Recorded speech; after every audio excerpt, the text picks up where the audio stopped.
Bonjour et bienvenue dans Quartier Général.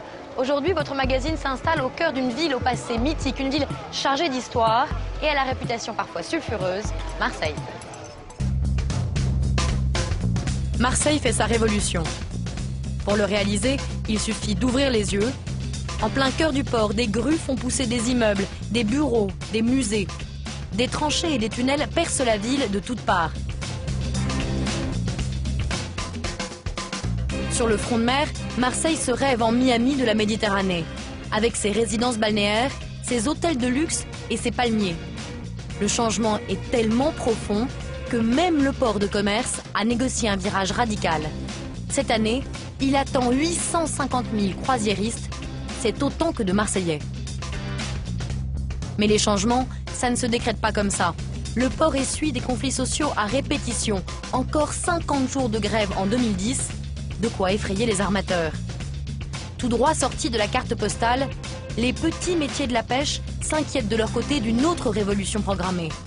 Le parc national des Calanques. Bon pour le tourisme, mais pas forcément pour eux. Car tout le monde ne profite pas de cette révolution en marche. La misère reste partout présente, des rues du centre-ville au marché aux puces. Dans ce contexte, la petite délinquance explose dans une ville où le tiers de la richesse provient encore de l'économie souterraine. Marseille, la populaire, a bien du mal à s'inventer une destinée nouvelle. Quartier Général plonge dans cette ville qui veut gagner ses galons de capitale de la Méditerranée au risque de laisser des Marseillais sur le bord de la route. Nous avons installé notre quartier général ici, au cœur de la cité phocéenne. Marseille, c'est la deuxième ville de France, le premier port de Méditerranée, une ville cosmopolite aux multiples facettes, dont celle de la pauvreté. À Marseille, on trouve les écarts de salaire les plus importants de l'Hexagone. Les revenus les plus hauts peuvent être 15 fois supérieurs aux revenus les plus faibles. Deux classes sociales que tout oppose cohabitent. Alors Marseille, depuis quelques années, se rêve un autre avenir. Un vaste plan d'intérêt national a été lancé pour lui donner un nouveau souffle. Pourtant, les disparités persistent. Elles n'ont peut-être jamais été aussi importantes. Voici les personnes qui vous font découvrir ce Marseille aux deux visages. Jérôme est un jeune patron pêcheur. Il a choisi un métier de passion dans lequel il est difficile de gagner sa vie. Avec ses compagnons de mer, il se bat chaque jour pour préserver son avenir. Maurice est le très respecté chef d'équipe des puces. Le dimanche, toute l'organisation du plus gros marché du sud de la France repose sur ses épaules. Il n'a pas le droit à l'erreur, il attend 40 000 personnes. Stéphanie Rissel est une professionnelle de la croisière. Elle ravitaille les paquebots et s'occupe des passagers en escale. Elle a un rôle clé. Le port a tout misé sur le tourisme. Mireille est promoteur immobilier. Elle construit en bord de mer une résidence de luxe à des prix jamais vus à Marseille. Son ambition, tirer la ville vers le haut. Et Marseille est tournée vers la mer. Ce port, c'est son poumon économique, un lieu stratégique qui cristallise les tensions.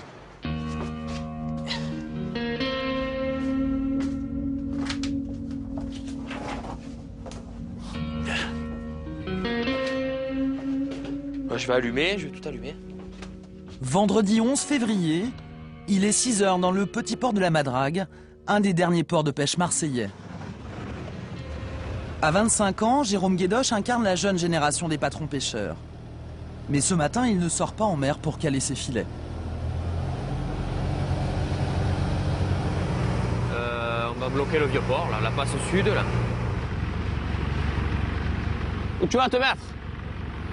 Jérôme et tous les pêcheurs de Marseille organisent le blocus du port pour manifester contre un projet qui les inquiète.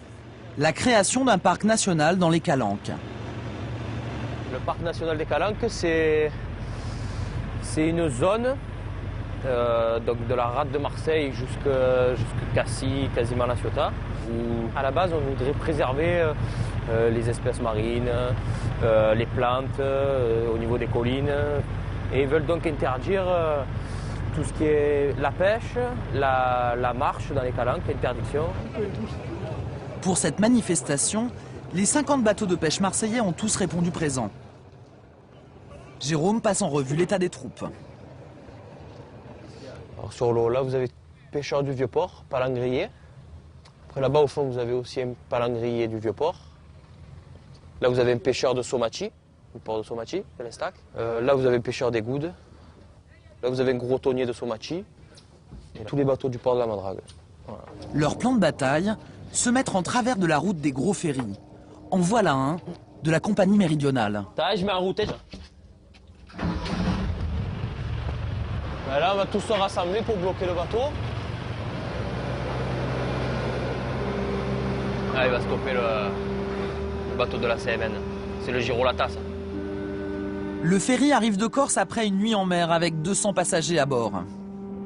Sur la corde.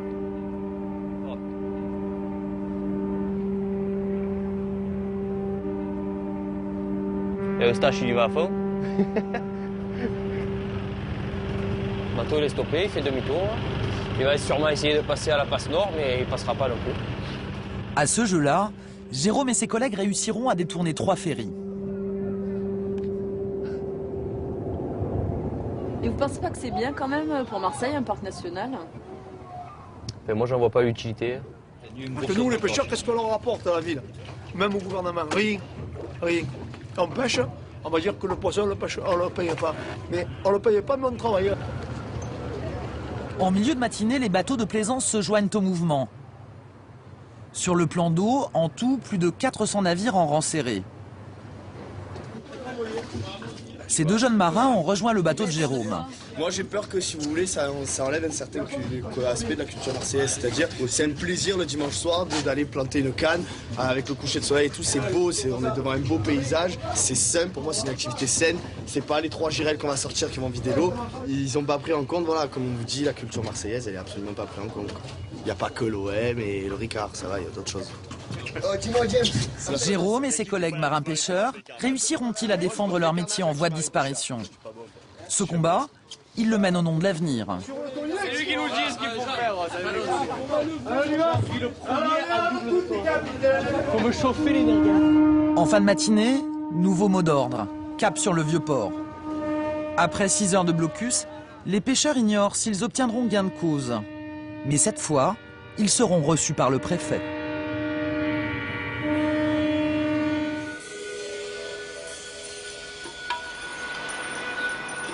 Au nord de Marseille, à 2 pas du port de commerce, le marché aux puces.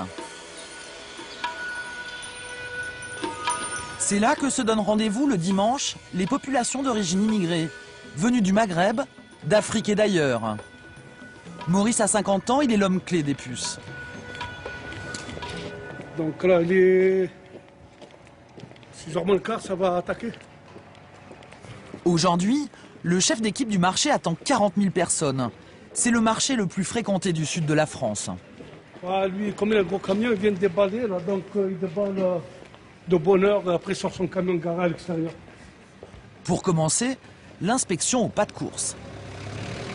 Bonjour. D'ici 9 h, Maurice doit placer 300 forains. Vous êtes une habituée ici, c'est toujours au même endroit? Même place. Vous vendez quoi? On vend des occasions. Les gens ils m'étonnent, je trouve. Maurice est à la tête d'une équipe de 20 personnes. Le taquet walkie, il est où? Tu m'entends pas, je t'ai appelé. Tu n'as pas entendu, là? Là, tu m'entends?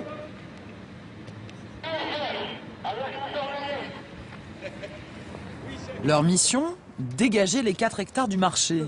Parce qu'ici, chacun paye sa place. Justement, un véhicule suspect est garé dans une allée. Maurice l'a repéré.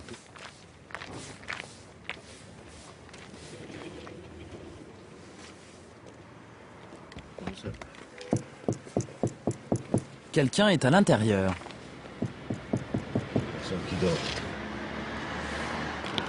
L'homme semble endormi.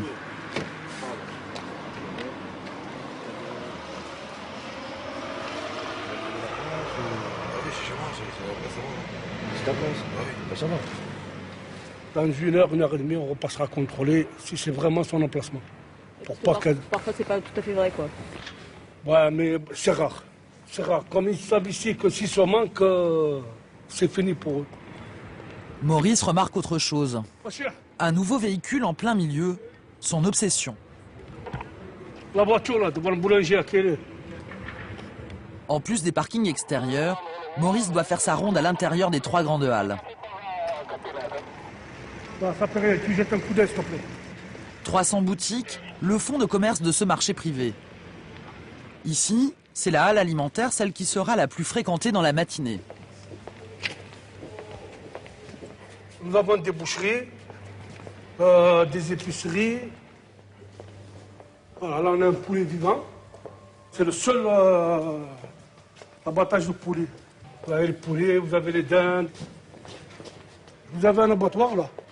Donc il prend la batte, il la pèse, après il l'égorge, il la déplume et il le donne au client. Cet abattoir pour volailles est installé dans une ancienne usine conçue il y a un siècle pour la réparation navale, quand Marseille était un grand port colonial. Maurice inspecte les lieux avant l'arrivée des commerçants vers 7 h. Là, ils ne sont pas encore là. Donc ils sont au café, ils boivent le café, il y en a qui font la prière. Donc ils sont à la prière. Et après, ils vont commencer à venir enlever l'étalage. Voilà là-bas. Hein? Un paquet de poubelles. Maurice s'assure qu'avant la grosse journée de vente, tout est en ordre. Il n'est pas au bout de ses peines. Qu'est-ce qu'il y a, ça? J'ai les tickets. Je l'ai donné, il fait sa place. Il me dit, Marès, il réserve la place. Voilà, 2 commerçants se disputent la même place. La dame n'a pas acheté la sienne en semaine comme c'est la règle. Là, tant pis. Faut venir les chercher. Pourquoi vous voulez pas les chercher? Je viens les chercher, Marès, j'ai l'habitude, non? Le temps qu'on a le ticket, personne ne s'est manifesté. Vous le savez, le système. Hein? Le ton monte. Ok, c'est pas, ça fait 10 ans que je suis là, ils avaient 10 ans que je fais la même chose et tu me dis ça maintenant? Bon, alors comment on fait maintenant? Qu'est-ce qui vous arrive, madame? Non, rien. J'ai mes places tous les dimanches et là, ils l'ont donné à quelqu'un d'autre. Voilà, c'est tout. Attends, il va le déplacer, il n'y a pas de problème. Il va le mettre ailleurs. Ma place, c'est ma place. Hein. Pour que les clients fidèles de cette commerçante la retrouvent, Maurice va se montrer conciliant. Là, j'ai réglé le problème pour aujourd'hui. Pour aujourd'hui, la semaine prochaine. La prochaine fois, il ne faut même pas venir me voir. Non, vous n'avez pas de ticket, s'il y a un souci.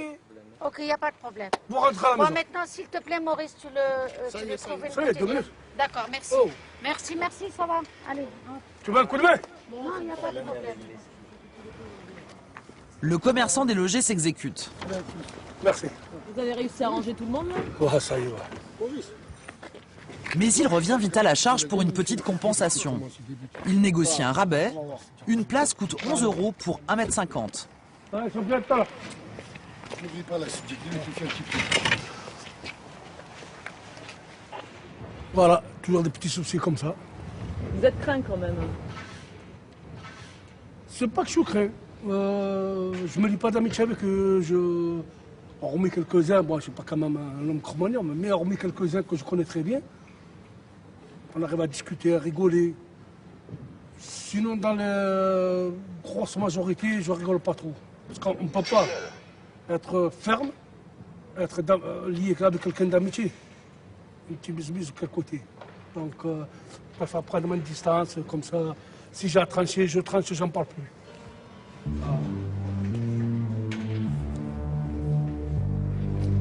Yes, up. À quelques encablures des puces, le port de commerce de Marseille, le premier port français. À cause des grèves, il a chuté au 5e rang européen. Un marché pourrait pourtant le repêcher, celui des croisières. Ce matin, le Louis Majesty, un paquebot de 2000 passagers, entre en rade. C'est sur ces palaces des mers que se portent tous les espoirs du port.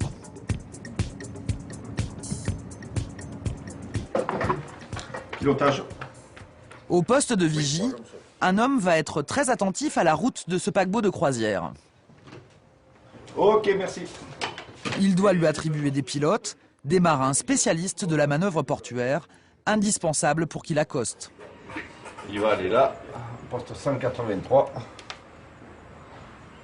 Le Louis Majesty est déjà en approche. Donc voilà, c'est le bateau qui est là. Il marche à 19 nœuds. Donc il va pas tarder, lui, il a appelé pour 7 heures au pilote. Dans une demi-heure, il est là. Et il sera à quelle heure, vous pensez? On embarquera le pilote à 7 heures, à 7h30, 7h40 à peu près, il est à quai.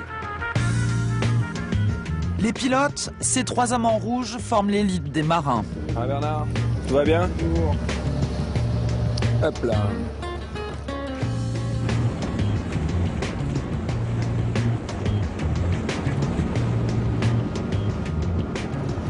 Après la digue, apparaît le Louis Majesty sur la ligne d'horizon. Il est là, ouais. C'est là, ouais. En 10 minutes, la pilotine rejoint le navire. Ces bateaux de croisière sont la nouvelle aubaine du port. Alors il s'agit du trafic, le seul malheureusement qui est en croissance exponentielle sur le port de Marseille, puisqu'on est parti d'environ 50 000 passagers il y a une dizaine d'années, pour se retrouver à plus de 700 000 en 2010, 752 000, et on touchera le million, on l'espère, en 2012 avec l'arrivée des grands paquebots.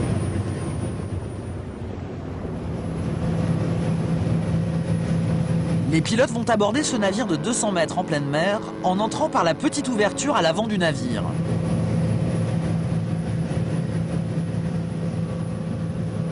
Un exercice acrobatique très risqué quand il y a de la mer. On est 2 pilotes. Merci beaucoup. Marseille-Port, Louis Majesty, bonjour. Louis Majesty, Marseille-Port, bonjour. Bonjour, pilote à bord pour le poste 183, on ira bâbord à quai en direct. 183 bâbord, hein, vous pouvez y aller, c'est clair. Le Louis Majesty entre dans le port de commerce dans un décor de grues et de conteneurs. Il va profiter des quais industriels laissés à l'abandon. Nous avons des bassins qui sont extrêmement vastes et nous faisons partie des rares ports de Méditerranée donc qui peuvent accueillir ces très grands navires qui pour les derniers font 350 mètres et qui ont donc entre 3 et 4 000 passagers à bord.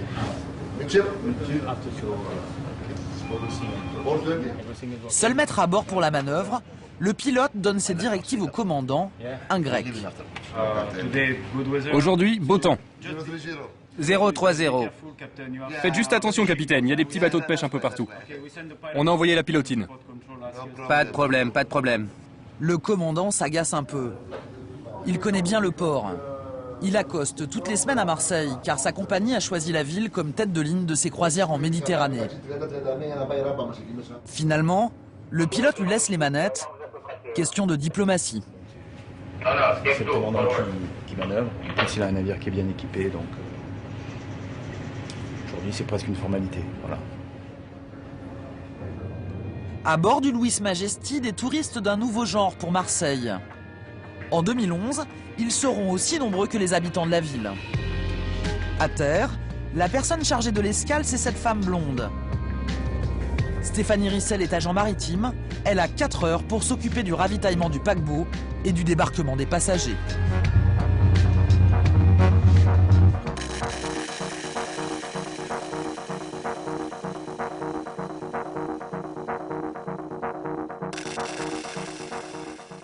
Les bateaux de croisière sont justement amarrés là dans le port de Marseille. Autour de nous, on voit c'est un gigantesque chantier. François Leclerc, vous êtes architecte urbaniste. Ce chantier, ça s'appelle Euromed. Il a été lancé il y a quelques années en 2 chiffres, 3,5 milliards d'euros d'investissement et 170 hectares réaménagés. Un plan d'intérêt national, qu'est-ce qu'il fallait faire? Il fallait sauver Marseille? Non, c'est disons simplement une ville où on puisse travailler et habiter confortablement et surtout inventer une nouvelle dynamique économique. Et qu'il ne soit pas juste un quartier d'affaires. Est-ce qu'il y a eu des chantiers un peu comparables qui ont été menés ou des entreprises comparables dans d'autres villes? Parce que là, quand on dit que c'est un projet pharaonique... Euromed, c'est le plus grand... L'ensemble d'Euromed, c'est le plus grand d'Europe. Marseille est composé d'une centaine de villages. Il y a des villages qui sont là. On va les faire revivre à travers leur morphologie, à travers les maisons qui sont là, à travers tout ce qui existe. Donc l'idée, c'est surtout pas de tout raser, mais de partir des préexistences. Et puis là où il y a des grands terrains disponibles, parce qu'il y a une gare qui se déplace, parce qu'il y a des terrains qui sont vides actuellement, eh bien on va construire des nouveaux bâtiments. Alors, au cœur de ce projet, il y a le marché aux puces. Qu'est-ce que vous allez faire avec le marché aux puces? Actuellement, le marché aux puces, c'est vrai qu'il est extrêmement utile, extrêmement pratique pour tous les quartiers qui sont là. Il y a toute une population qui vit dans ce marché aux puces. Il y a toute une population qui travaille là, qui viennent acheter plein de choses. Voilà, c'est une puissance économique considérable, mais aussi une puissance sociale énorme. Donc on veut surtout pas qu'il disparaisse. On veut le transformer à la marge, mais utiliser tout ce qu'il a de bien pour dire, voilà, l'idée de Remède 2, c'est partir de l'existant, partir du vivant. C'est surtout pas faire table rase. Quand est-ce que ça doit être terminé? À quand la fin? En même temps, ça commence aujourd'hui, en même temps, ça n'aura jamais de fin. L'idée des villes, c'est de jamais se terminer. C'est-à-dire l'idée, c'est qu'elles se renouvellent, qu'il y ait des immeubles qui se créent, des immeubles qui se continuent, etc. Ces grandes infrastructures, elles doivent être faites dans les 10 ans. Merci beaucoup, Monsieur Leclerc. On retourne justement au marché aux puces avec Maurice. Aux puces, c'est l'avenir de ce poumon économique des quartiers nord qui reste en suspens. Pendant que les forains se mettent en place, Maurice poursuit son marathon. Vous tournez là, vous en usez des semelles. Je devrais demander au patron pour m'acheter des chaussures. C'est vrai qu'une paire de chaussures par mois, je mange. Non. Sérieux? Sérieux? À l'entrée, Maurice veille à ce qu'il n'y ait pas de resquilleurs. Maurice, là, c'est un brave type, mais il est sérieux. Il est collègue avec tout le monde, mais s'il n'y a pas les papiers, tu rentres pas. C'est ça qui vient. Voilà. Omar, champion de la bonnetterie et forain de père en fils, est un fidèle du marché depuis 7 ans. Et le plus au marché au plus, c'est l'ambiance. Je dirais qu'on n'est pas dépaysé. Marseille, c'est ça, je ne sais pas si vous connaissez bien Marseille. Marseille, c'est... Si vous restez là toute la matinée, vous voyez, il y a toutes les races. Tout le continent du monde, il y est. Même les Chinois, ils y sont. Pour vous dire. Le hic, pour Omar et Maurice, c'est que les puces seraient menacées. Depuis des années, la rumeur à Marseille parle du déplacement du marché. Quand vous déplacez, c'est long à recréer cette ambiance qu'on a maintenant. Là, ça fait presque 20-25 ans qu'il y a ce truc. Ça y est, là, il est bien installé, tout le monde connaît. En début d'année, en fin d'année, on déménage. Ça y est, le marché ferme. Vous partez. C'est pour ça, maintenant, ils disent qu'ils vont l'aménager. Ça, c'est bien, l'aménager, oui. Dans les projets de rénovation du quartier, les puces pourraient être repensées et modernisées. Une idée qui ne plaît pas forcément à Maurice. Pourquoi? Le marché est populaire, les gens l'ont toujours connu comme ça. Donc si on fait trop de trucs, les gens ne viendraient pas. Ils viennent parce que bon, ils ont l'impression que l'État c'est délabré. Alors si c'est délabré, le système c'est que c'est pas trop cher. Ouais. L'état délabré du site n'est pas le seul handicap pour son avenir. Maurice nous entraîne à l'entrée du marché. À l'extérieur, il veut nous montrer les vendeurs à la sauvette en plein déballage. Un marché clandestin qui fait la mauvaise réputation des puces. Parmi eux, Dabia, 56 ans. Cette femme de ménage vit dans les quartiers nord de Marseille avec ses 3 grands-enfants.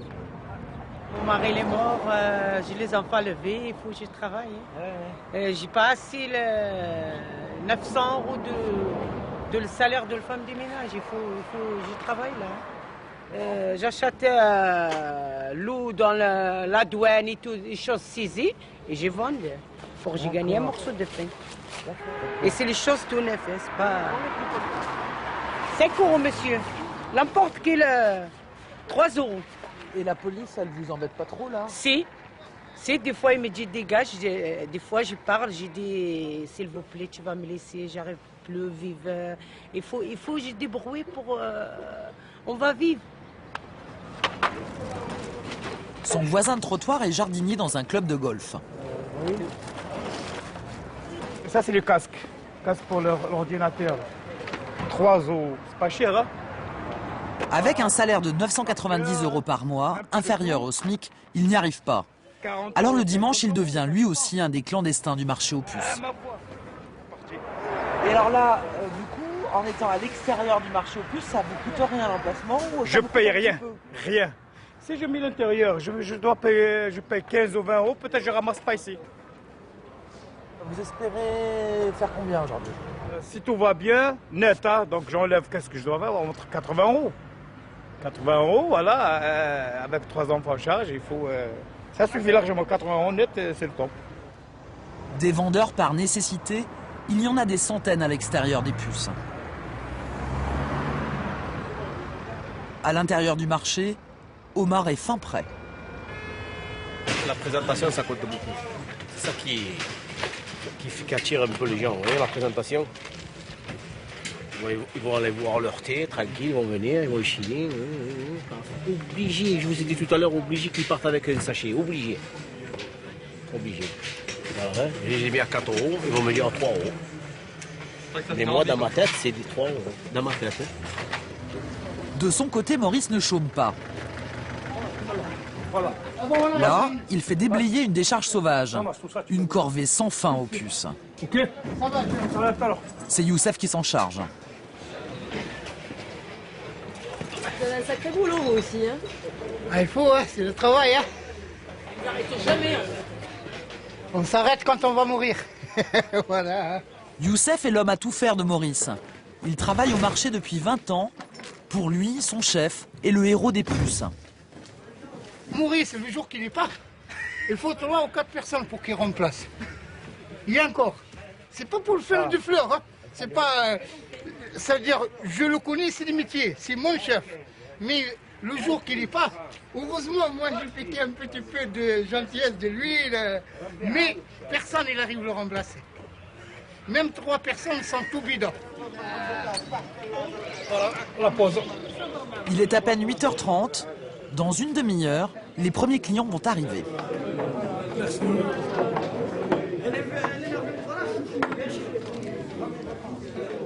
La pause déjeuner, le 8h et le midi, pour les batteries.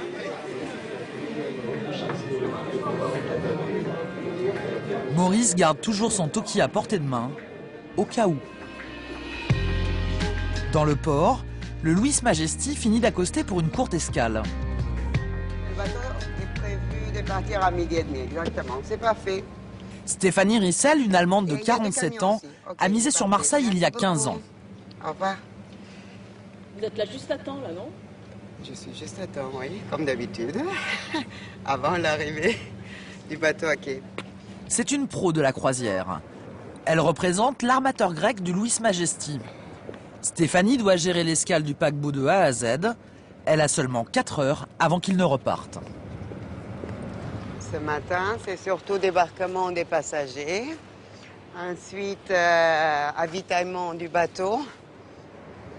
Elle doit déjà résoudre un premier casse-tête, le déchargement des valises. C'est pour les bagages. Ok, ne sortez pas la passerelle. Ils vont placer l'arrière du camion juste devant. Ils ne peuvent plus la rentrer parce qu'il y a plein de bagages derrière. Mais non, mais la sorte. La sorte, on la met par terre. Ah, d'accord. J'ai une idée. Vous la sortez, vous la déposez sur le quai. Ok. Voilà, je te laisse. Hein. Le deuxième bateau de la matinée est en vue. L'Orient Queen est un petit paquebot du même armateur grec. Stéphanie doit gérer les 2 bateaux en simultané. Pour l'heure, c'est le ravitaillement en nourriture des bateaux qui pose problème. Je cherche mes camions. Je veux savoir s'ils sont à la douane ou s'ils ne sont pas encore arrivés d'Espagne. Voilà. Donc on va essayer de les appeler. En attendant, Stéphanie part avec son équipe s'informer des besoins à bord du deuxième bateau. Elle est toujours aux petits soins pour l'équipage. Là, on va monter sur l'Orient Queen. Vangelis est venu prêter main forte à Stéphanie. C'est notre agent grec pour nos bateaux grecs. L'Orient Queen débute à Marseille sa saison d'été. Bonjour. Après une première escale à Gênes. Bonjour, docteur. Bonjour. Tout va bien? Ok, on commence la saison. Petite visite de courtoisie au commandant. Hello. Comment ça va? Bien et vous? Bienvenue. Ravi de vous voir. Tout va bien? Parfait maintenant. Vous aimez votre nouveau navire pour la nouvelle saison? Oui. Alors on va vous avoir toute la saison avec nous. Apparemment. Ok, parfait. Stéphanie aime particulièrement ce petit paquebot des années 60, au charme un peu désuet. Il fait toujours le plein en saison. On a vraiment l'impression d'être sur l'eau par rapport à un grand navire où on est au 9e étage. Ici, le soir, être vraiment sur le pont arrière, c'est très agréable.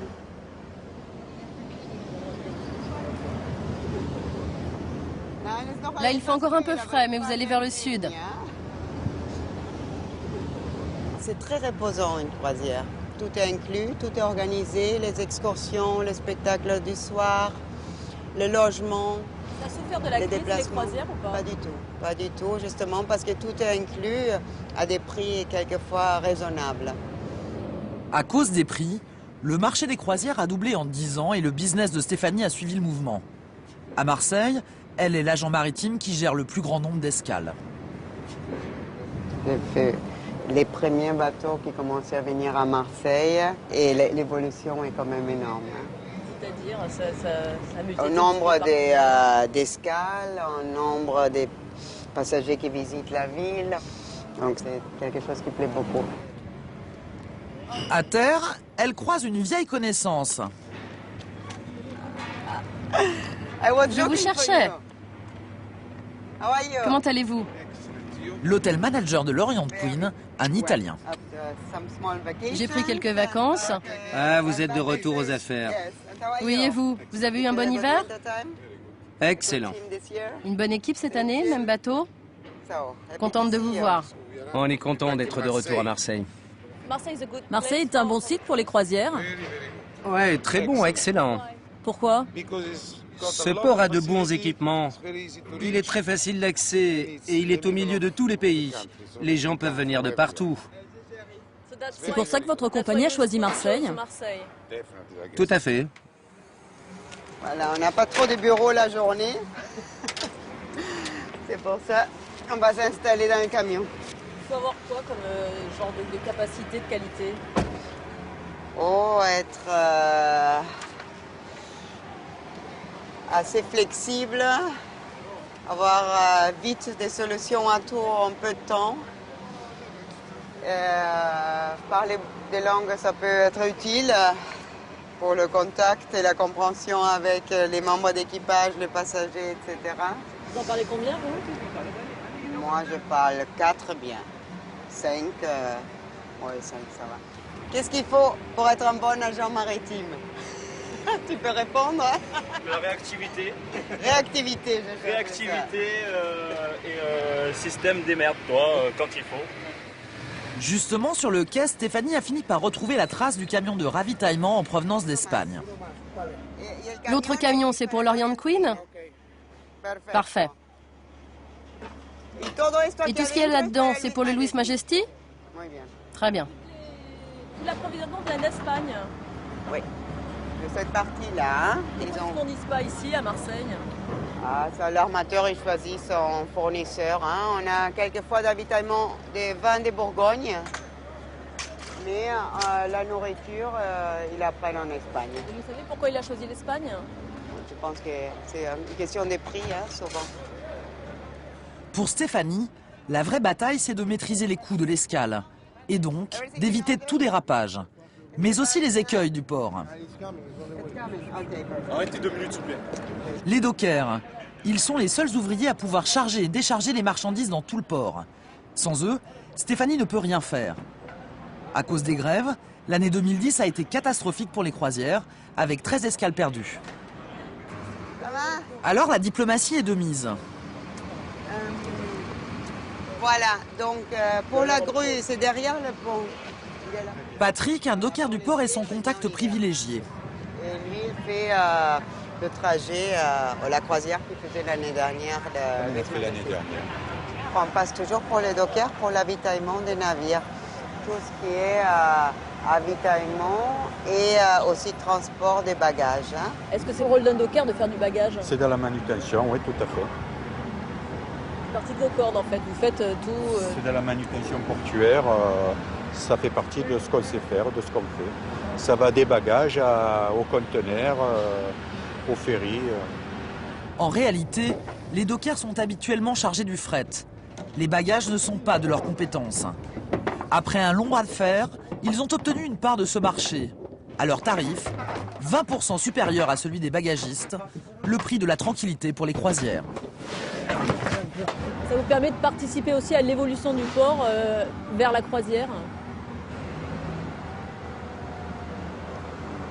Oui, je pense. Hein. On demande notre avis. Je ne sais pas vous répondre. La question est taboue. Les dockers voient d'un très mauvais œil la politique du port en direction du tourisme.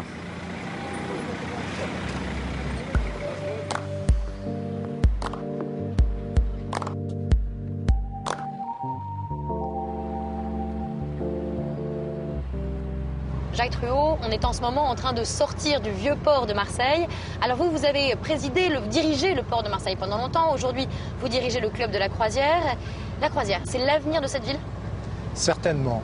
Les croisiéristes, ce sont des touristes. L'année dernière, ça représentait une pesée économique de plus de 100 millions d'euros sur la ville. Donc on pourrait imaginer un jour que Marseille soit le premier port de croisière? Nous sommes le premier port de croisière en France.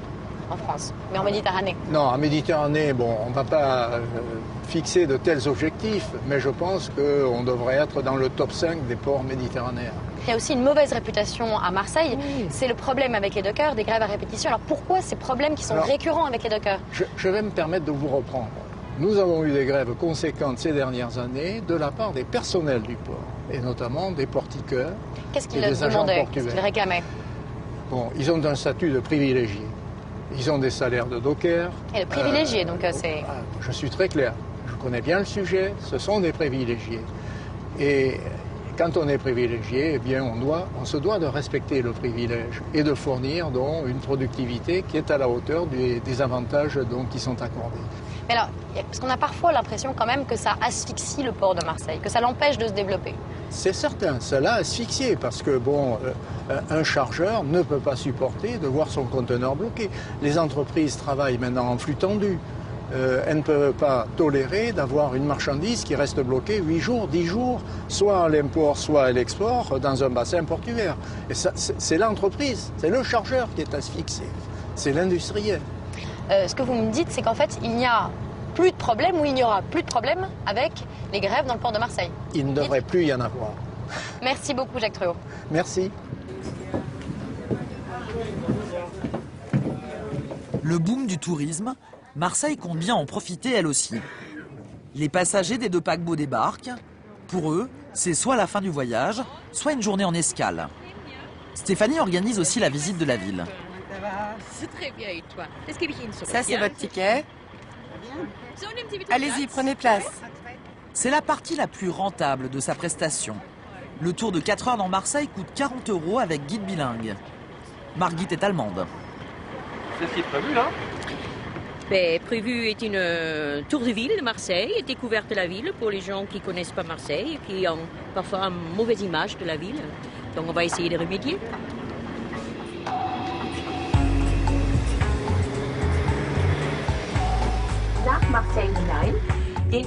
Dans le bus des croisiéristes, Margit, la guide, s'efforce de présenter la ville sous son meilleur jour. Marseille est une ville de grand flux migratoire. C'est dans cette ville que différentes vagues d'immigration se sont mélangées.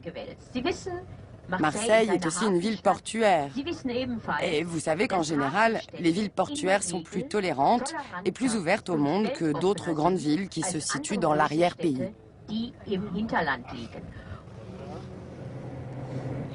Clou de la visite, Margit les emmène au monument le plus prisé de la ville. La bonne mère, die gute Mutter. Chacun a dans sa vie eu une bonne mère. C'est la sainte patronne qui protège tout Marseille. Ces nouveaux visiteurs sont une aubaine. Un croisiériste dépense entre 100 et 250 € pendant son séjour à Marseille. L'idée, c'est toujours une ville dangereuse, une ville sale, une ville mafieuse. Pour les gens qui ne connaissent pas la France. Et après, je pense qu'on doit reconnaître que Marseille a fait beaucoup d'efforts après la Deuxième Guerre mondiale. Ils sont très bien reconstruits. Ils ont mis l'accent sur l'architecture, par exemple. Et la plupart des gens disent que c'est une très belle ville. Pour attirer ces touristes, Marseille possède un autre atout encore plus vendeur. Les calanques, un joyau du pourtour méditerranéen. Dans ces espaces naturels vivent des espèces rares. L'État veut les protéger en créant sur le site un parc national terrestre et marin de 51 000 hectares.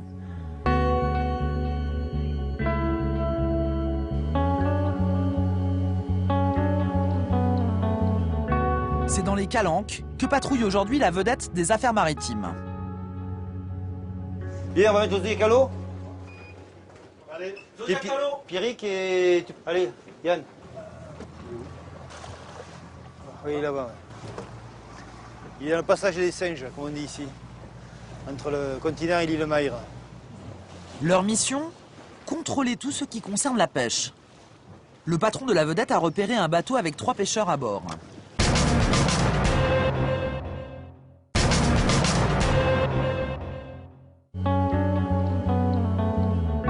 C'est dans les calanques que patrouille aujourd'hui la vedette des affaires maritimes. Bien, on va mettre des calots. Allez, Pierrick et... Allez, Yann. Oui, là-bas. Il y a le passage des singes, comme on dit ici, entre le continent et l'île Maïre. Leur mission ? Contrôler tout ce qui concerne la pêche. Le patron de la vedette a repéré un bateau avec 3 pêcheurs à bord. Bonjour messieurs, affaires maritimes. Il veut vérifier que tout est en règle sur l'Ouragan, un petit bateau du port des Goudes. Alors, le patron c'est... C'est vous. Ah, il est parti chercher le papier, d'accord. Le patron du bateau en est à son 3e contrôle depuis septembre. C'est vrai que ça nous enchaîne pas de se faire contrôler.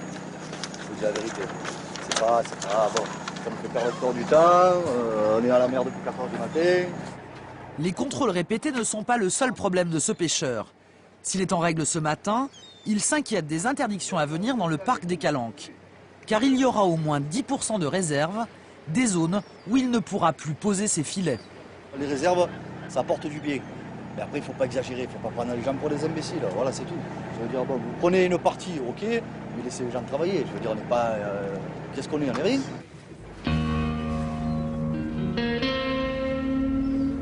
Le parc devrait voir le jour fin 2011. Chaque année, il reçoit déjà 2 millions de visiteurs. Le calcul est vite fait. Marseille a tout intérêt à jouer la carte des Calanques plutôt que celle d'une poignée de pêcheurs, dont Jérôme. Oui, il y a encore des jeunes qui veulent faire ce métier. Mais est-ce que ça va être possible longtemps, on ne sait pas. Avant, les vieux qui travaillaient, je parle de ça il y a 30-40 ans, ils arrivaient, ils jetaient un filet à la mer, ils ne savaient même pas où ils travaillaient en fait. Ils prenaient du poisson. Maintenant, le poisson il se fait de plus en plus malin. Donc bon, il faut vivre avec, quoi. Pour mémoriser les bons coins de pêche, Jérôme a sa technique. Donc les chiffres que je vais noter, c'est des chiffres GPS qui servent à déterminer le lieu de pêche, l'endroit où le filet est calé, tout ça. Et donc je travaille avec le GPS et le sondeur. Ça c'est le petit carnet magique. C'est quoi, c'est des points GPS? Ouais, c'est des points GPS. C'est que des chiffres, que des numéros. Quand il y a des petites étoiles comme ça, c'est que c'est très bon. C'est très précieux quand même. Ouais, très très précieux. Et on ne le montre pas à n'importe qui. C'est l'heure de la remontée des filets. Si vous mettez devant, vous voyez le filet au fond. Ce petit-fils de pêcheur lève des sols et des turbos près de la plage, quasiment à domicile. Ouais, c'est tout le quartier de mon enfance. Je suis né ici, moi. Je suis né à Pointe-Rouge. Le turbo, il est là. Un petit turbotin, un tape-cul. Là, je suis libre, je suis tranquille. Je fais ce qui me plaît. J'ai pas de compte à rendre. C'est le top. Et ça, c'est une sole. Pour moi, c'est trop petit. On va dire pour moi, une sole, c'est 300 grammes à peu près. Du coup, je la jette.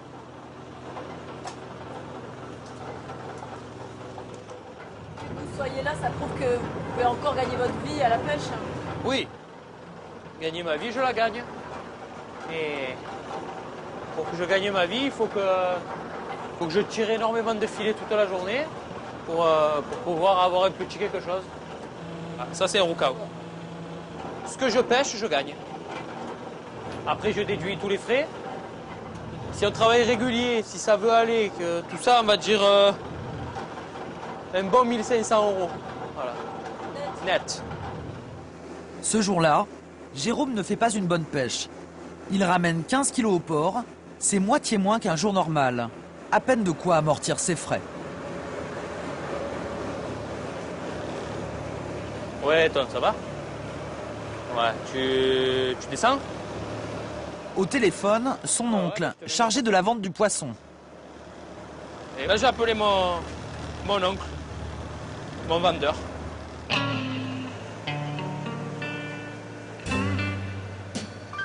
Ça va, Guy? C'est grâce à ce tandem pêcheur-poissonnier que Jérôme vit. Son poisson est vendu sur le quai mythique du Vieux-Port.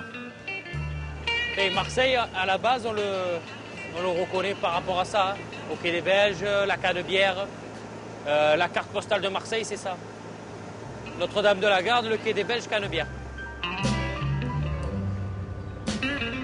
C'est sur le quai des Belges que Jérôme retrouve Jean, son vendeur attitré.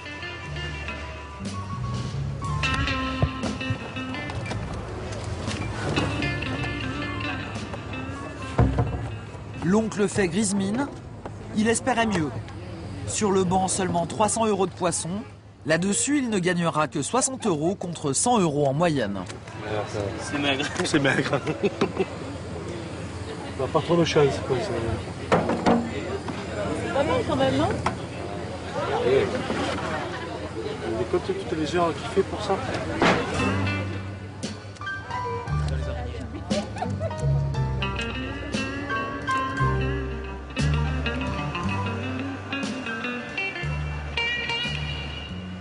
Sur le Vieux-Port, le marché aux poissons typique de Marseille avec ses 20 bancs de poissonniers. Il se tient tous les jours le matin. Cela fait partie du folklore local, mais c'est aussi le gagne-pain de Jean. À 43 ans, il est l'une des figures du port. Ça, c'est tout le poisson typique pour faire la soupe. Tout ce qui est rascasse, pataclé, petit rouget, roucao, saran, vieille, une vieille ici. Ça, c'est la vieille. Des poissons de roche pour la soupe et la bouillabaisse. Ils font la réputation des poissonniers du port. Comment on obtient une place ici? Ah ben ça, on a une place du moment qu'on n'est pas trop pêcheur.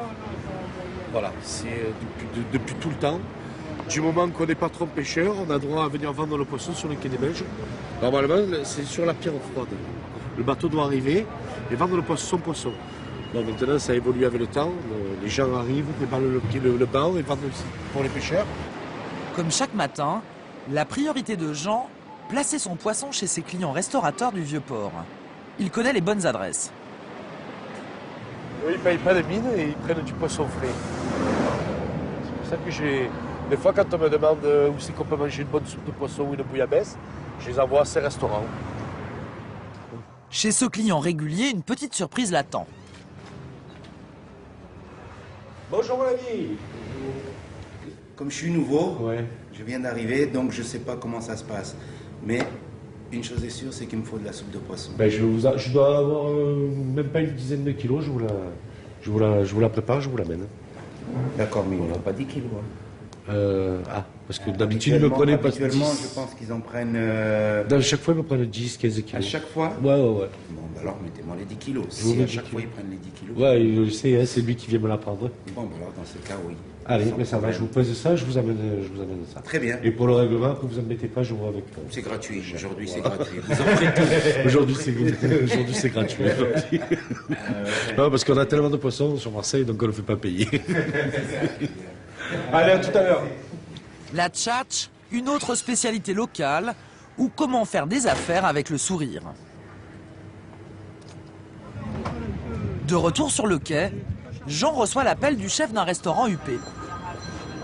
Ah, ouais, Jérémy. Je crois qu'il y a une grosse palamide, ça t'intéresse? La palamide, un beau poisson qui pourrait intéresser le restaurateur pour sa carte du jour. Ah ouais? Attends, je la pèse en vie, là. 8 kg 250, elle fait. Ah, à 8 € il a pris. Ça négocie dur. Ah, il a fait à 10. Ouais, à 10. Ah ouais. Allez, à tout à l'heure, je t'amène, Lisa. C'est quoi comme poisson, ça? C'est la palamide. C'est le petit thon. C'est le fils du thon. C'est donc le fiston. Un négociant au style inimitable, l'autre facette de Jean le Poissonnier. Dans son business, il y a plus d'un avantage à travailler sur le quai. Combien il pèse 870 grammes. 500 grammes, quoi. 870 grammes. 20 euros. 20 euros, c'est moins cher qu'en poissonnerie. Oui. Pardon? C'est moins cher, c'est surtout beaucoup plus frais. Vous, comment vous vous y retrouvez Nous, en fait, c'est directement pêché. Donc il n'y a pas d'intermédiaire. C'est pour ça. Sans compter que sur le quai, tout se paye en liquide. À la fin du marché, Jean rejoint le banc de sa voisine. Vous bradez la marchandise, vous faites quoi là? Là, je me mets sur le banc avec ma copine. Parce que comme j'ai pas beaucoup de poissons. À cette heure tardive, les clients cherchent les bonnes affaires. Oui, je voulais passer les poules ou pas? Dis-moi, allez, on va voir. Avec vous, ça m'étonnerait qu'on arrive à faire des affaires. Allez, oh. Cette dame est une habituée. Vous le connaissez, ça veut dire quoi? Un peu dur à affaire. Elle tient un restaurant italien sur le port. Que vous êtes un peu dur à affaire. Et nous, c'est pas dur pour nous. Vous savez quoi, je vais venir manger à votre restaurant et une fois que j'ai fini de manger, je vais vous dire, me faites un prix. Mais très volontiers. Venez pas à 12. Je vais vous arracher. Entre Jean et sa cliente se joue une partie de poker menteur. Ah oui, ça vous fait 35 euros, il y a 4,5 kg. Je vous les ai fait à 8. C'est ce qui était convenu, non? Voilà. Ça fait 36, 35. Voilà. D'accord? 30, non? Il y en a pour 45 euros, je vous les fais à 36, à 35. Je vous l'avais 10 euros dessus. C'est bon? Oui, ma foi. Christine, qu'est-ce que tu as dit? Allez, je reviens, je vais chercher un peu s'il y a autre chose de plus. À tout à l'heure. Voilà, ça c'est validé. Pour compléter la recette de sa journée, il doit livrer un dernier poisson, la palamide. Son client est un restaurant chic de la Corniche.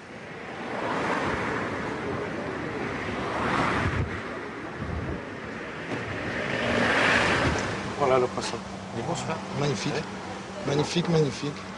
C'est bon, c'est très très bon.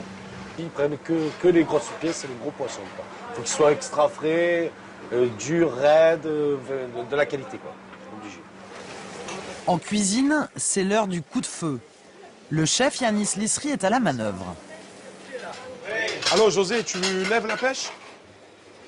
Pour lui, la gastronomie marseillaise doit beaucoup aux produits locaux. C'est les produits, c'est... Si on arrive à avoir toujours des beaux produits, on attirera toujours du monde, quoi. Ça marche comme ça, quoi, je pense. Oui, merci. Du poisson frais, pêché du jour, un atout supplémentaire pour attirer les touristes, en vendant un certain art de vivre.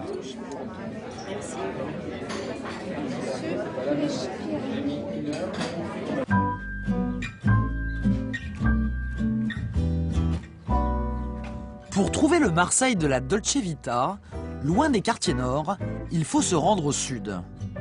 Quelque part entre la Floride et la Croisette, une ville où il fait bon prendre un bain de soleil, faire du sport, vivre dans le paysage. Historiquement, le sud abrite les quartiers résidentiels où vivent les Marseillais plutôt aisés. Mireille Verneret, 55 ans et promoteur immobilier. Ce quartier, cette Marseillaise de souche le connaît bien. Elle habite à 2 pas de la plage. On longe le front de mer de la Pointe Rouge et on arrive à l'Escale Borély. Vous voyez, il y a un front bâti un peu ancien qui a un certain charme quand même. La ZAC des Vagues qui a été réalisée il y a une dizaine d'années. L'Escale Borély, un peu plus ancienne. Ça a beaucoup changé ce quartier? Ça a changé et ça a gardé son jus. C'est-à-dire que toutes ces maisons pas très hautes, rien n'est remarquable sur le plan architectural, mais l'ensemble a un certain charme. Si ce périmètre a changé de visage, c'est aussi parce qu'elle y a beaucoup construit. Bon, on est en train de longer un bout de front de mer qui a été reconstruit il y a maintenant presque une dizaine d'années, dans une opération d'ensemble. C'était un camping municipal. L'idée, c'était de faire quoi comme type de bâtiment? C'était d'être quand même dans un registre assez balnéaire, parce qu'on est quand même en continuité de maisons, plus dans le style maison de pêcheurs que dans le style de grands bâtiments.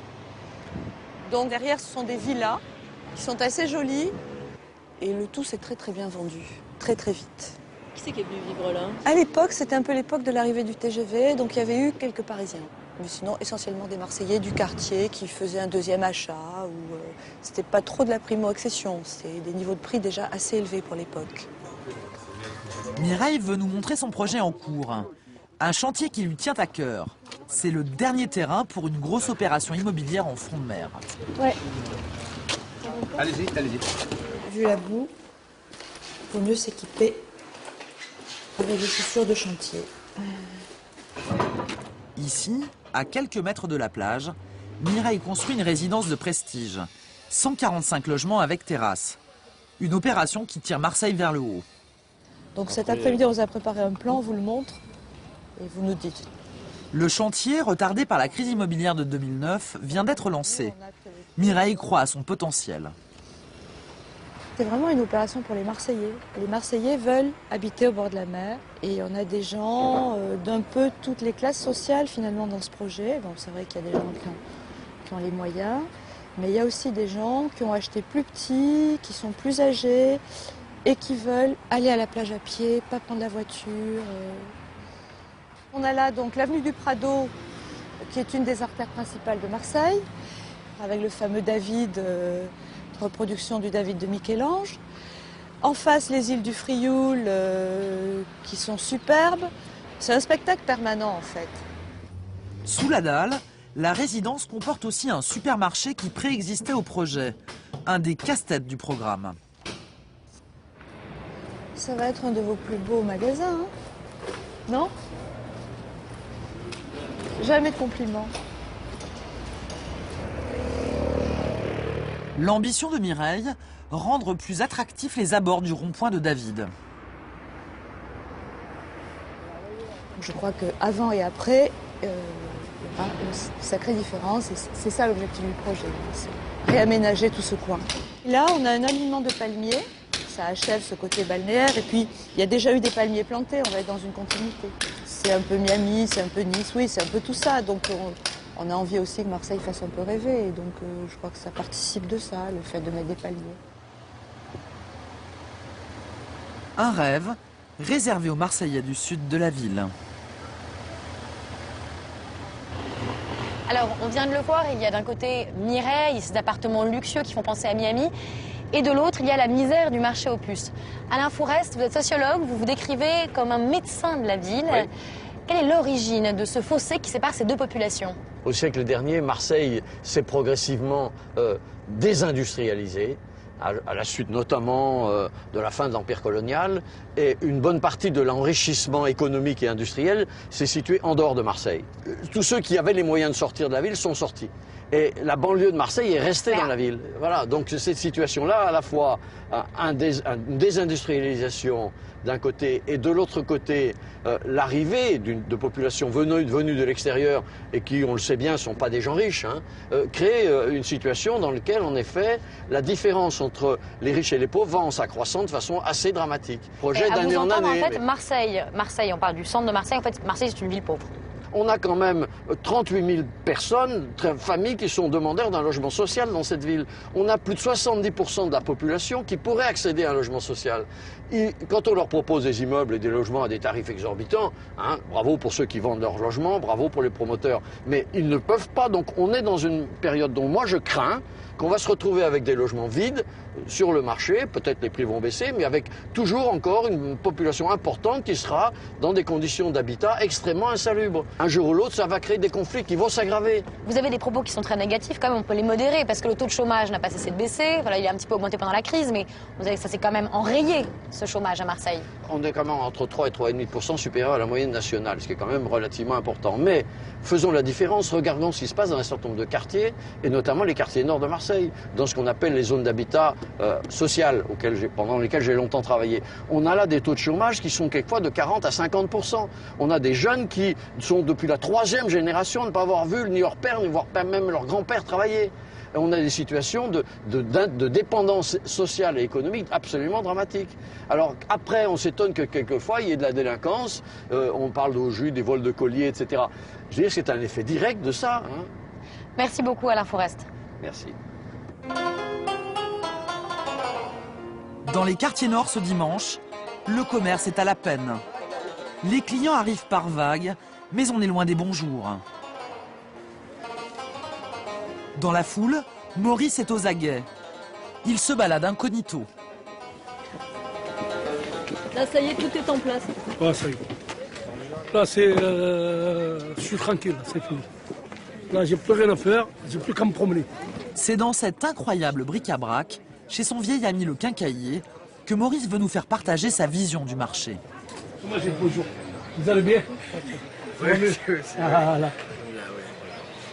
Tout le monde, on se donne rendez-vous, on marche plus. On se donne rendez-vous, on marche plus. C'est pour le gars qui fait les commissions, pour le gars qui vient voir son cousin, qui l'a pas vu depuis longtemps, pour on essaie une mauvaise nouvelle, une bonne nouvelle. Le lieu de rencontre, c'est ici. De plus, ici, il y a pas mal de gens qui ont les racines d'Afrique, et ils viennent ici pour se ressourcer. Ils viennent retrouver les odeurs, la langue, les gâteaux, les fruits qu'ils ont aimés, il y a tout. Comme un air d'Afrique du Nord à Marseille. Au Puce, l'immense majorité des commerçants et des clients est d'origine maghrébine. Selon les estimations, il y aurait 200 000 musulmans dans la ville, le quart de la population. C'est tout naturellement qu'une quête pour la construction de la grande mosquée s'est installée ici. En 2006, la mairie a fini par donner son feu vert.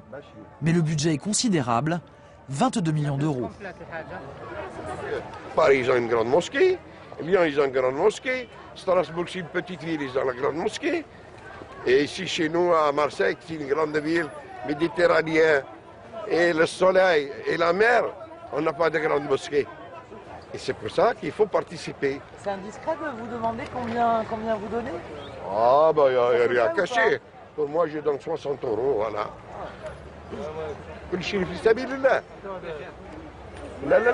On prend le nom et le numéro de téléphone. Si ce projet il n'aboutit pas, donc chaque personne il sera remboursée. Assalamu alaikum. Assalamu alaikum.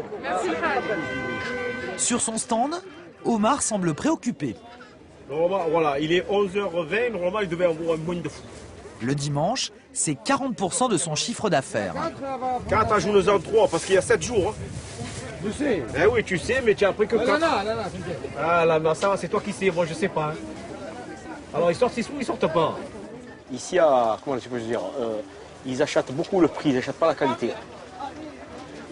Quand ils voient 1 €, 2 €, ils s'arrêtent. 4 €, 5 €, ils s'arrêtent pas. Non, à Marseille, 2 tiers des foyers vivent avec moins de 1 200 € par mois. Face à cette détresse, Maurice sait se montrer compréhensif. Embrasse-moi, que nous prennent. Là, qu'il y ait des témoins. Je suis né le 11 mars 1922. Vous vendez quoi, vous, alors? Voilà, tout ce que les autres ne veulent pas. Ouais. Est-ce que ça marche, les affaires? Non, mon petit. Il y a la crise. Il y a une crise terrible. Mais on est là. Hein? Et vous payez votre place, vous, ici? Ah, de temps en temps, ils disent, allez, va, voilà, on oublie la vieille. Là, vous mettez les... Hein, là, elle nous chauffe, là. Hein.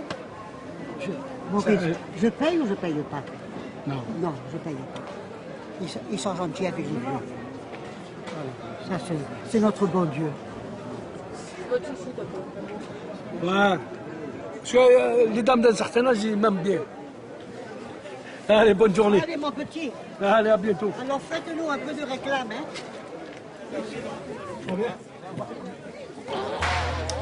Pas le temps de souffler, Maurice est appelé en renfort sur un problème épineux.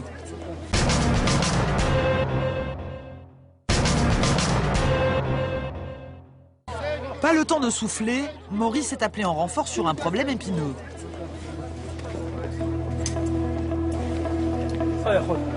Écoute, bouge.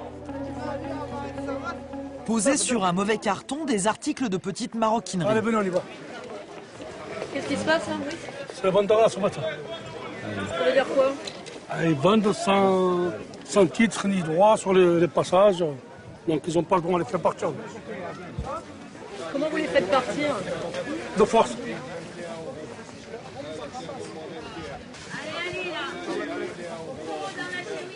C'est comme ça tous les dimanches? tous les dimanches, là, il n'y en a que deux. D'habitude, c'est une dizaine. Mais les puces posent d'autres problèmes. Le dimanche, devant le marché, c'est le grand embouteillage. Rien n'a été prévu pour les clients. Aucun passage protégé, aucun feu de circulation. Mais surtout pas de policiers pour réglementer ce chaos. Pour accéder au marché, quel que soit leur âge, les clients enjambent la rambarde.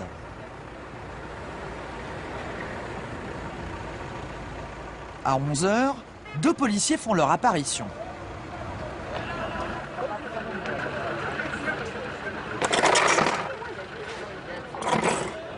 C'est à qui ça? Ah, monsieur, pas exagérer non plus. Vous aussi, monsieur. Oui. Allez. Poussez-vous derrière aussi. Où il est? Où il est?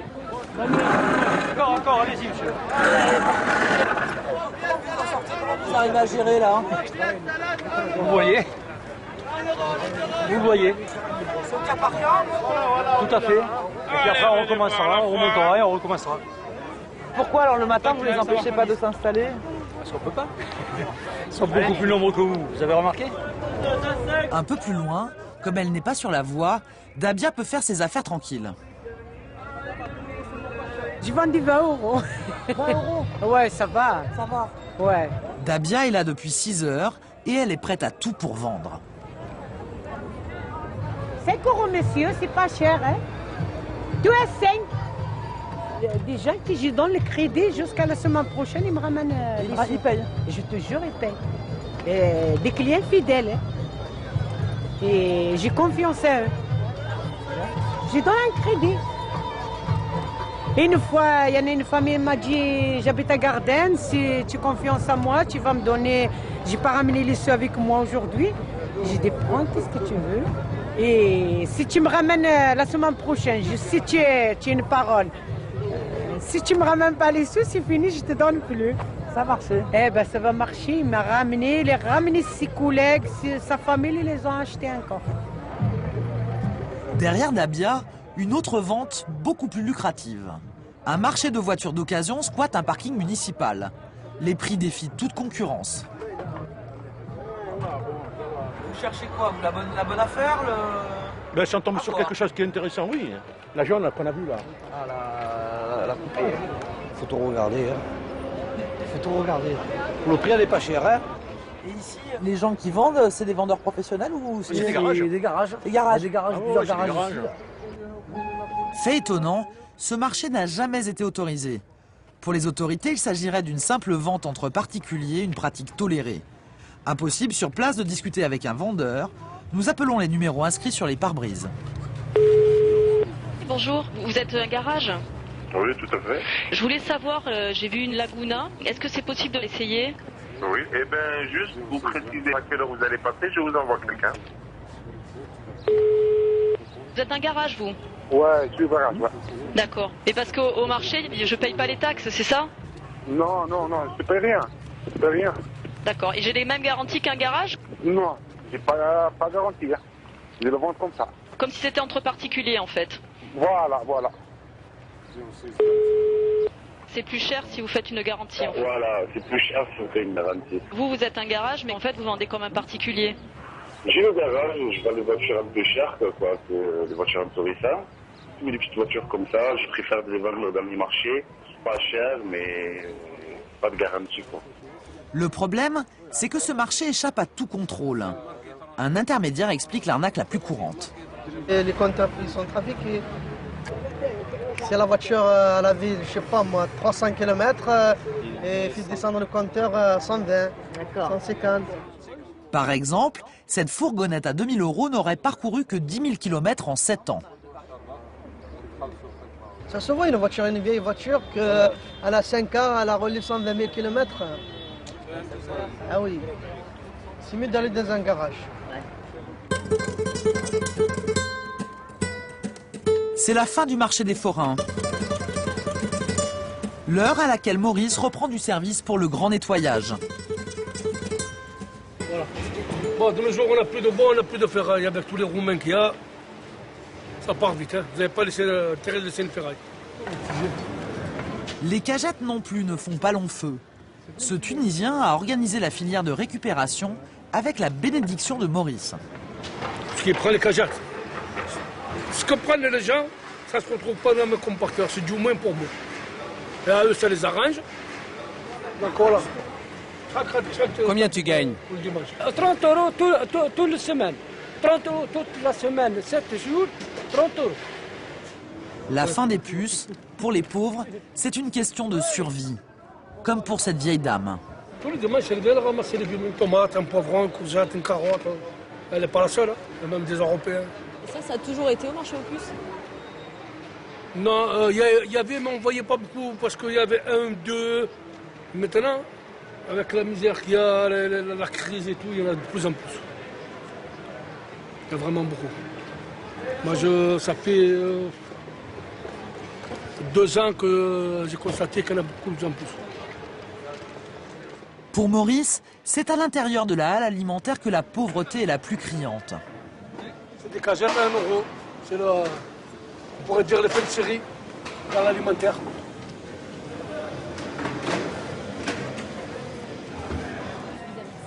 Pourquoi il y a tant de misère ici? La misère, c'est une ville portuaire. Qui dit portuaire, il y a tout le monde qui débarque.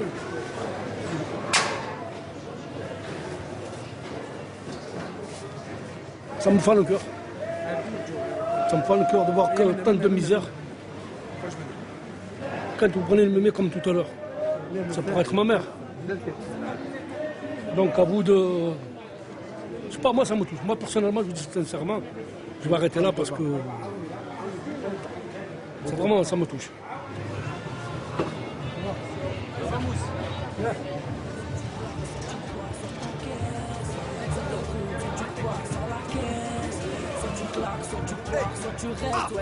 C'est la même, de temps en temps, c'est la même. Dans ma rue, c'est toujours la même, toujours le même dilemme, toujours les mêmes problèmes, les victimes qui portent. La pauvreté, elle se voit aussi en plein cœur de la ville. Autour de la Canebière, grandissent des jeunes entre petite délinquance et désœuvrement. Nous les avons rencontrés grâce à Saïd Abdelaoui, un éducateur de rue. Et mes premiers jeunes que je suis, les premiers, ça a été Kurt, un de mes premiers suivis. Là, Hamza, qui a été aussi le même suivi que Kurt, et c'est leur quartier, je les ai rencontrés là, et on réformait.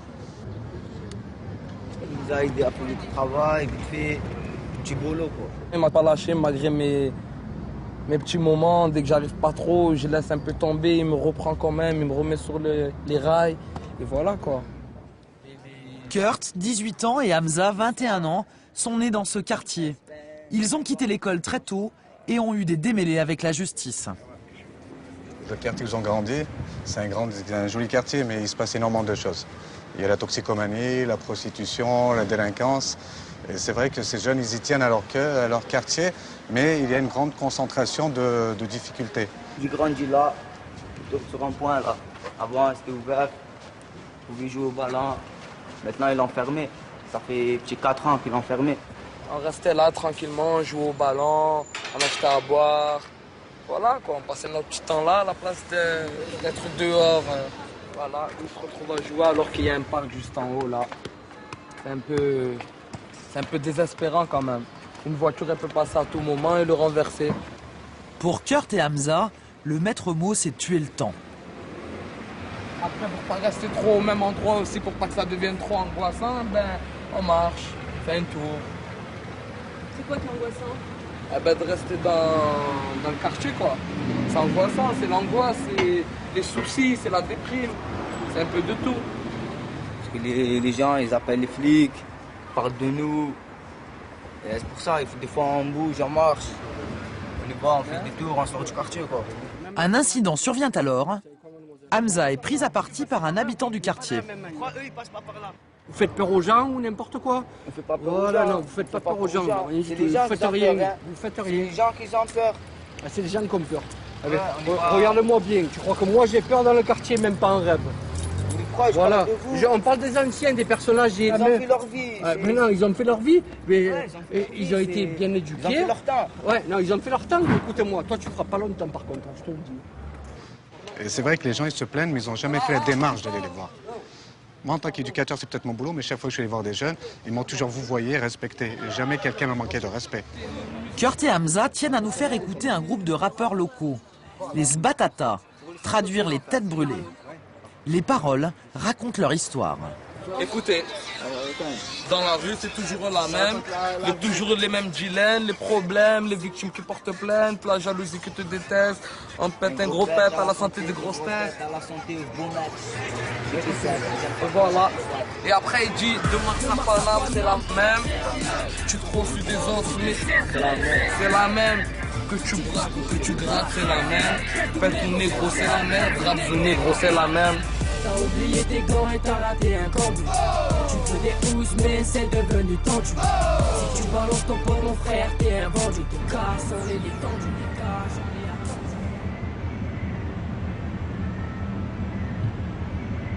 Retour au terminal croisière. À l'intérieur du hangar, c'est bientôt l'heure du départ pour l'Orient Queen. Miss Jacqueline, les photos s'il vous plaît. Comment? Les photos. Les passeports et les cartes d'accès à bord sont contrôlés comme dans un aéroport. Pour Stéphanie, l'agent maritime, c'est la dernière ligne droite. Et parfois, ce sont de petits détails qui alourdissent sa fin de journée. Dans le flot des passagers, un couple de Français pose problème. L'homme n'a pas de papier en règle. J'ai perdu mon passeport. Et quand je m'en suis aperçu il y a 15 jours, mais il faut un mois pour l'avoir. Mais j'ai la demande de passeport, là, j'ai tout. Maintenant, tu peux pas aller plus vite que quoi. C'est un passeport perdu, pas un passeport expiré. Le souci pour ce touriste, c'est l'escale à Saranda en Albanie, hors Union européenne. C'est quoi le problème avec l'Albanie là? En fait, c'est en cas de problème à bord. S'il y a un problème de santé, donc monsieur doit être débarqué. Donc s'il y a le débarquement, s'il arrive dans un pays hors Union européenne, dans lequel il n'a pas de papier d'identité, donc il sera considéré comme immigré illégal. Donc ça sera à l'hôpital, mais après il sera mis en prison, tout simplement, parce qu'il n'y aura pas moyen de justifier sa nationalité. Stéphanie doit trouver la solution pour parvenir à faire monter ce touriste à bord. Pour ceux qui sont en règle, c'est l'heure de la découverte du paquebot. Pour 350 € par personne, ils embarquent pour une semaine en Méditerranée, un tarif imbattable. Monsieur, dame, bienvenue à bord. Bonjour. Je peux avoir votre carte malédique, s'il vous plaît, pour l'instant. Le maître d'hôtel organise le plan de table et il le fait un peu au feeling. D'accord. À quelle heure vous voulez manger 7h moins le quart ou à 9h 9h. 9h Daniel à 9h, s'il vous plaît. Ils sont obligés de partager des tables avec des gens, on fait des amis, quoi. On a la même table toute la croisière. Ouais, au soir. Seulement au soir au dîner.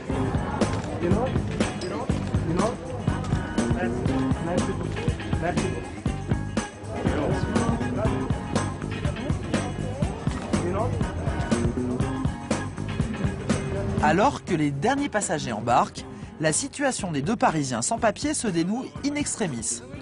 Le correspondant albanais de Stéphanie a donné son accord. Voilà. Vous pouvez continuer maintenant. Ah oui, c'est gentil, ouais. vous avez vos cartes. Oui. Oui, voilà, c'est bon. Ah, Gardez les les papiers, ça je veux dire.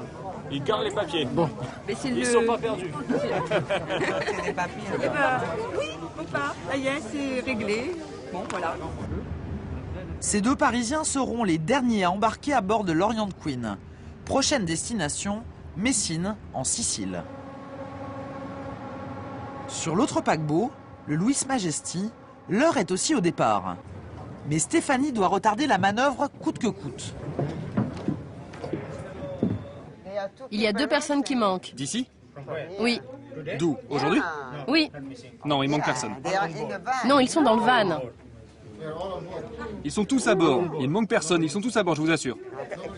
Est-ce que je peux appeler le commissaire de bord? Oui, par ici. Les personnes manquantes sont des membres d'équipage. Si le bateau partait sans elles, Stéphanie devrait organiser à ses frais leur rapatriement sur le paquebot. Il y a 2 personnes qui manquent. 2 personnes. Non, il ne manque personne, s'il vous plaît. Pourquoi ils sont si pressés Parce que c'est plus vite il part, moins des gasoil et dépenses sur la route. Allô, Nat S'ils sont en retard sur l'itinéraire, ils sont obligés d'accélérer pour rattraper le retard. Et là, c'est une grosse consommation. Et ils sont déficitaires au final. Hein. Les retardataires, 2 chefs d'équipe, finissent par arriver. Je voulais vous dire au revoir. Vous êtes en retard? Merci beaucoup. Merci. Vous allez nous manquer. À cet hiver.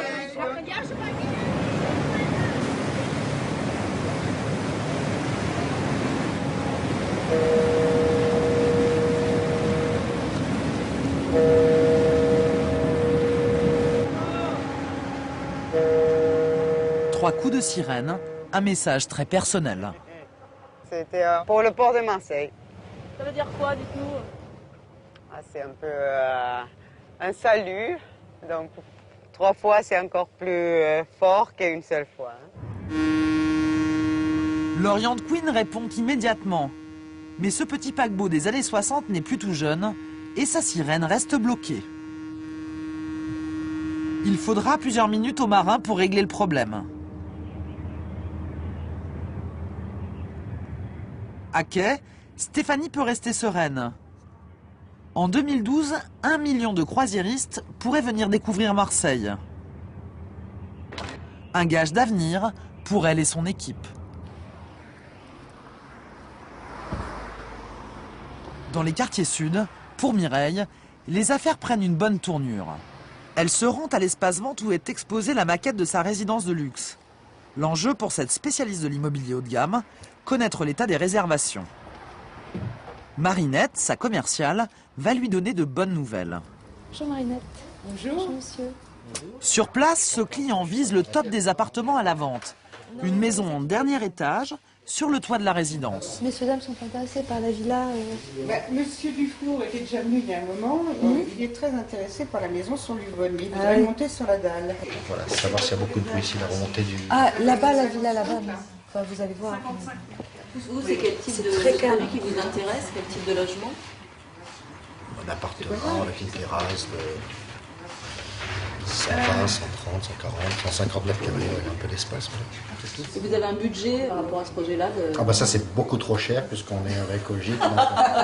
C'est beaucoup trop cher et on va rentrer justement dans ces discussions. Pour la maison sur le toit de l'immeuble, ce Marseillais devra débourser autour de 1 million d'euros. Les logements se sont négociés jusqu'à 10 000 euros le mètre carré, des prix parisiens. Un record pour Marseille. Et pour Mireille, un pari gagné. La moitié des logements a déjà été vendue. Au bout de combien de jours de vente? On a commencé jeudi. Ça fait combien de jours ça? Ça fait 8 jours. 8 jours. C'est exceptionnel ce genre de truc? Quand même, oui. Oui. L'aboutissement de 7 ans de travail pour Mireille, l'opération a été l'une des plus compliquées de sa vie.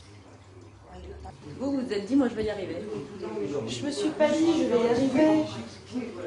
Si, je me suis un peu dit, je vais y arriver. Si, pour être honnête, je me suis un peu entêtée. Ça a été un peu un engagement quand même. Hein. Ça a été un véritable engagement d'y arriver. Est-ce qu'on est encore à Marseille?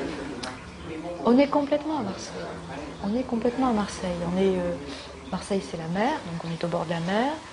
Le Prado, c'est quand même, bon, c'est un petit peu les Champs-Élysées de Marseille. Hein. Vous parliez de Miami tout à l'heure en disant que là, on est un peu entre Océan Drive et Champs-Élysées, quoi. C'est extraordinaire.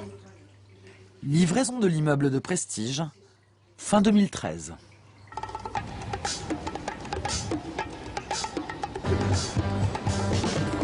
À l'aéroport Marseille-Provence, un invité de marque vient d'atterrir. Le comité d'accueil est assuré par Édouard et Pierre, deux DJ marseillais. L'invité, c'est Ali Houft, un DJ écossais. Une pointure. Bienvenue à Marseille. Ali est venu spécialement d'Écosse. Depuis Édimbourg. Pour un événement très marseillais. J'ai oublié mes lunettes de soleil parce qu'il faisait nuit quand je suis arrivé à l'aéroport. Parfois, tu oublies où tu vas. Alors tu prends une grosse veste, et puis tu arrives, et c'est le grand soleil.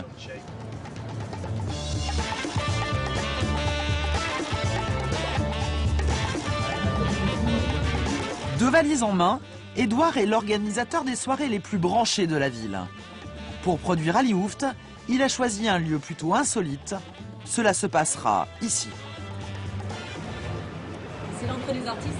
Ouais, en plus tu vas voir, j'ai l'impression que c'était un petit club avant, le petit bar qui est à côté, quoi.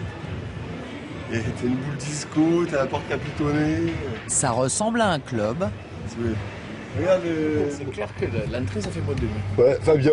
Ouais, non, mais là c'est la cave, hein. Venez filmer en haut, parce que là c'est vraiment la cave. En fait, Fabien n'est pas patron de discothèque. Il tient une poissonnerie juste au-dessus.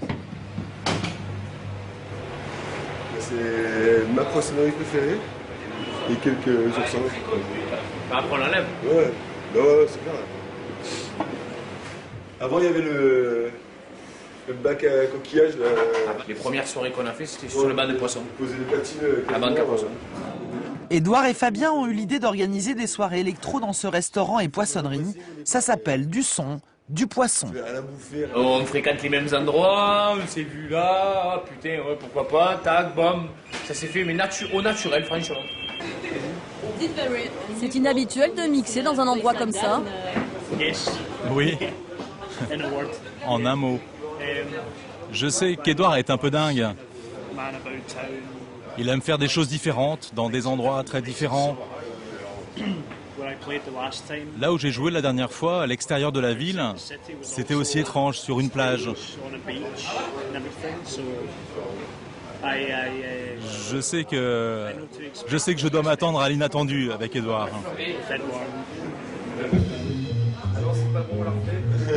Avant que la tête d'affiche se mette aux platines, Pierre lance la soirée.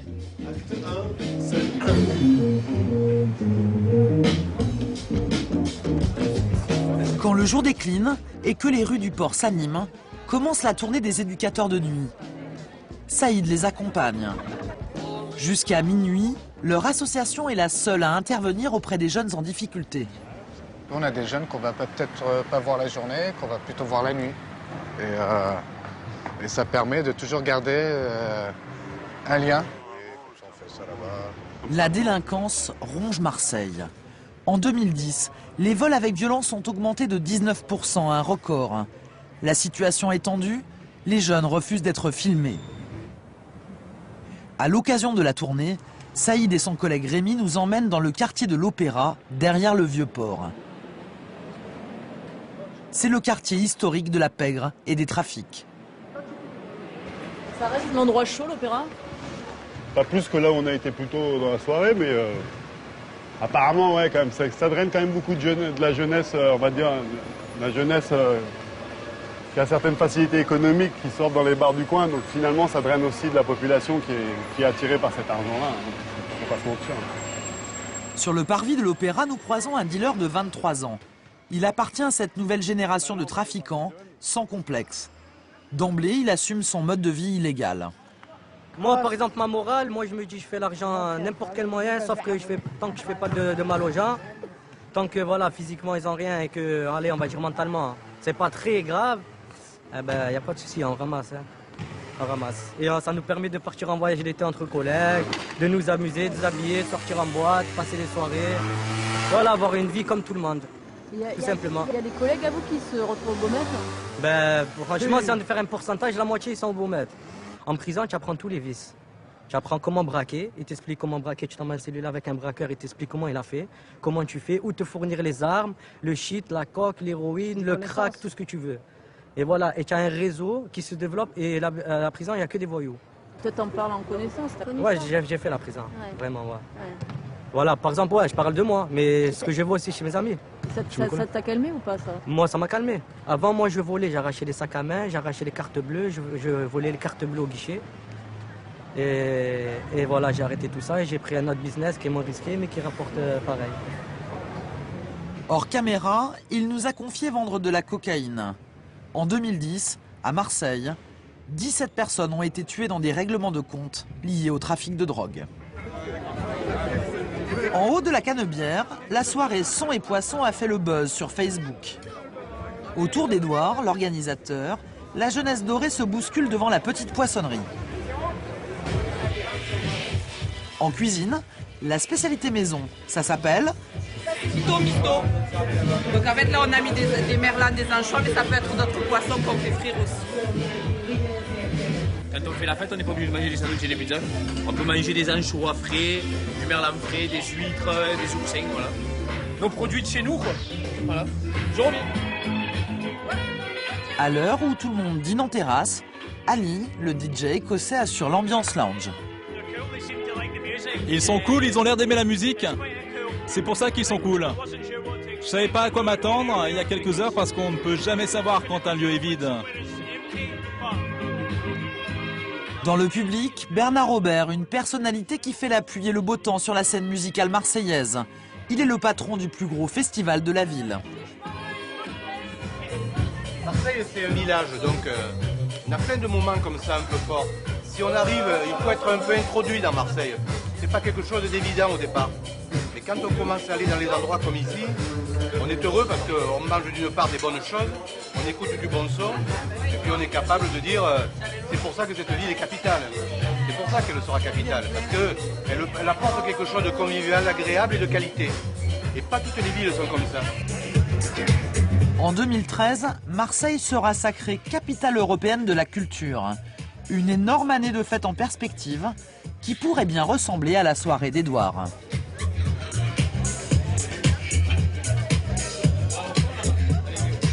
C'est écouté familial, enfin tu vois, humain et sympa quoi.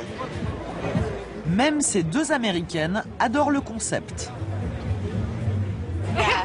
Carrément. Ah ouais, absolument. C'est si différent. J'ai jamais vu un café comme celui-là, avec un DJ, une bonne musique, bonne bouffe, super ambiance. Messieurs, dames, vous avez passé une bonne soirée? Ah ben maintenant vous pouvez vous casser, c'est fini, merci. Au revoir.